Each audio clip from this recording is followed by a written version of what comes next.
Welcome to a deeper introduction to eRIC. Before the project has you review and sign off items on the NICU PICU eRIC build, the product owners felt that the DWG should have a better understanding of eRIC functionality. In the video, I'll explain in more detail different aspects of eRIC and show off some of the functionality. While watching the video, please note any areas you wish to know more information about, and during the meeting there'll be a Q&A section for me to answer these questions. Please note that this is a prototype environment, and what you are seeing is not the finished product, but a piece of clay still being molded. I'm going to start by talking about parameters. Parameters are the building blocks of eRIC, and they basically record information. Parameters come in a variety of types, but the most common ones are numeric, text, and free text. So heart rate here is an example of a text parameter. So if you see here, it's a text parameter, numeric parameter, sorry, and you can control the format it in, the unit of measure, and if we want any mask values, aka hard stops, or default values, which kind of soft stops, sorry. An example of a text parameter would be cardiac rhythm here. So if you click this, it's a drop down. And so text can come in multiple ways. You can have multi-select like this or single select like this. Notice the difference. The previous one had a checkbox. This one does not have a checkbox. And free text parameters you'll see later on. Basically, as I say, just record information as you type. So parameters sit on views. So this area here is a view, this is a view, and this is another view. Views are a way for information to be displayed. Once again, there are several different types of view. The most common is a tabular view, this one here. I like to think of this as like an Excel spreadsheet. It's got all the different grids, cells, just like an Excel. An example would be the one above, a graphical view. This can be changed and manipulated. There are some limitations to graphs. We can only graph 10 parameters at a time. And another view, which I'll show in a bit more detail later, is a Gantt view. And this is where we record timed processes. So if I go to ventilation, this here is a timed process. It's recording that this patient has been ventilated for, obviously a dummy patient, 73 days in a row. On here, you've got several different views as well. So you've got a Gantt view, you've got several tabular views, and you've got a gas view down the bottom, which is tabular, but just shows you this one's very specific for pathology results. We can have tabular views can either show information always, like up here. If I grab this, you can see even rows that don't have information in them will stay displayed, and then you can have information like this, which says that there's hidden rows. And hidden rows means if there's no information within this time frame, don't display data. So if I go here, you can see there was no there's no PSP in this whole time frame, and so when we go here, hide, it's not being displayed. So views are grouped on a tab. As you've seen, I've selected a couple of tabs, and tabs allow for groups of information to be displayed together and also allows you to see trends. So as we can see, there's different tabs up the top here. There's no limit to the amount of tabs. You can obviously have more or less, but we recommend trying to keep it to a one page so that you don't have to scroll. A couple of different tabs can display things in different ways. So we can have, this is a list view to show progress notes. Here is pathology view. Here is a sepsis tab, and this tab contains information deemed relative to how septic a patient is. On top of tabs is the main menu icon line, and this operates like Windows or Google and is used to navigate around the system. So some of these buttons open up additional menus, and some buttons perform actions. So if you open this, it opens up this form. I'll cover this in a bit more detail in a minute.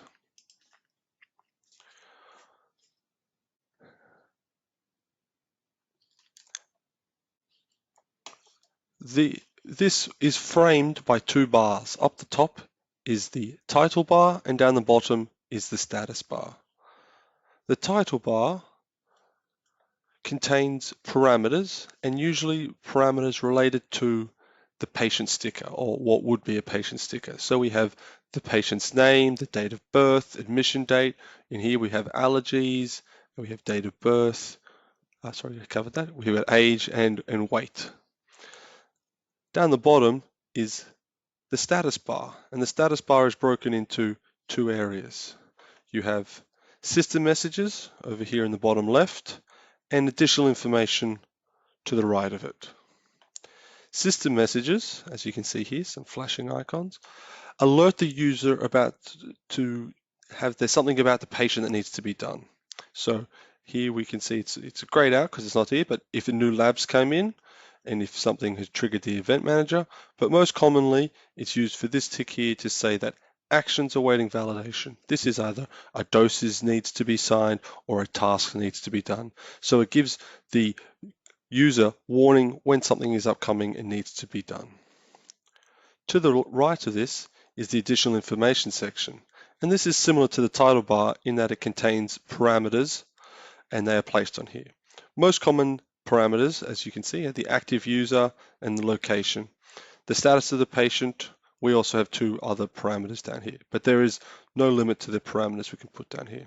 And in the bottom right-hand corner is the system date and time. All of this combined links is what's called as a layout. We're currently planning on using several layouts across the NICU PICU build. There will be a PICU specific layout, so that's what you're looking at right now, and there will be several NICU specific layouts as there are need to view and see information differently depending on your hospital and the patient you are looking after. So here's an example of a layout, and now I'm going to change it to a different layout. See how the information is displayed differently. Time plays an important role when it comes to viewing and recording patient data. In eRIC, time moves left to right. So on the right is the most recent and the left is the oldest. We also use time columns, as you can see, these lines here. So if I go to here, there's an easier way of seeing the different time columns. We have some control over the number of columns that are being displayed and the time interval of them. The time interval, which is seen in the upper right-hand corner up here, determines the amount of time represented in each bar. As you can see, there is a large number of time interval options available for a user to select. They can navigate all the way down to the minute. So we'll go back here and you can see here, so there's, boom, this is 1 minute of data, this is another minute of data, this is another minute of data. And this allows them to see all the data pulled in from the medical devices. Or we can navigate all the way out to 24 hours, and therefore you can see several days worth of data. This helps you analyze trends or view large scale piece of information. So if we look at the graph view here, we can see that this tab has got a time interval of 4 hours. So it gives us at least 2 days worth of data. But we can change this on the fly at any point to 24 hours, and then you can see all the different informations on this graph here, all the different meds. Meds will be covered a little later on in more detail. But you can see how manipulating time lets you see more or less depending on what you are looking for. Another tool that clinicians use to enter data into patient files within eRIC are forms. Forms can be very powerful. Forms can be used to record notes, or they can be interactable windows for actions to be done. So a simple form is this one here, and this is just a big free text parameter. Once again, as I've mentioned, building blocks is parameters. So this is a free text, and you can type in all the information you want in here. There is a near limitless number of text that you can type into this free text field, and then you can save it.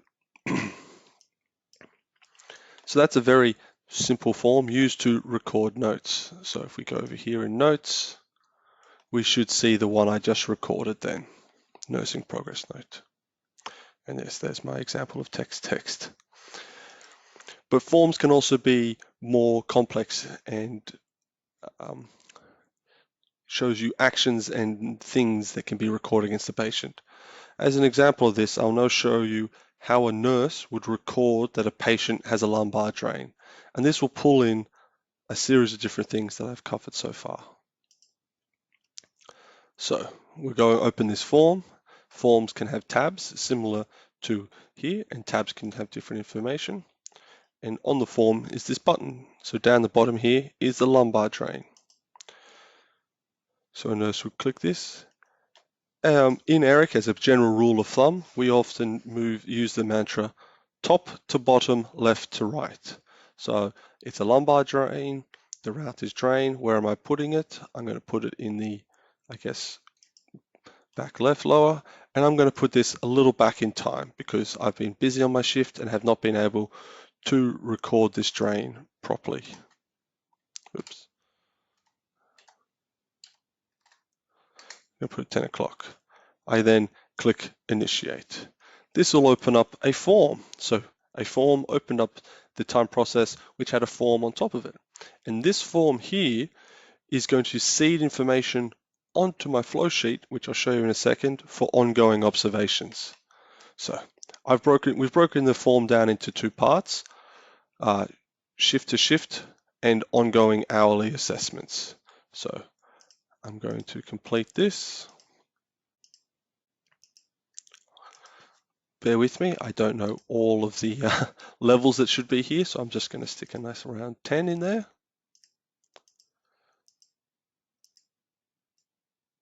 I'm going to just say we lost a little bit. So here's another example of two different text parameters, single select text parameter and multi-select text parameter. So mine's just going to be clean. I'm going to hit save and close, and it's going to close everything. So I've recorded my drain, I'm closing that, and I know that this information is now seeded onto my feeds and fluids tab. So I'm going to go to current time. This little crescent moon here always brings you to current time. And I can see here my lumbar drain. I started at 10 o'clock. I can see that the time process is going. It's gone for 4 hours and 40 minutes. And then here's the information that I completed in my ongoing observations area. And this would allow me as a nurse to every hour complete these things. So then the next hour, I would have said that, yes, prescribed at 10, done at 10, it is still opened. It is still dry. We lost less this hour. It was clear and it looks clean, but a little red now. And as you can see, the next hour I could put my obs, and the following hour, and the following hour. And this is one of the, I guess the methodologies we'll be using moving forward is we want to keep people on the screen here completing stuff, but to get that, we need to seed that information. So we opened up the lumbar drain, we opened up the form attached to it, and it put information on here.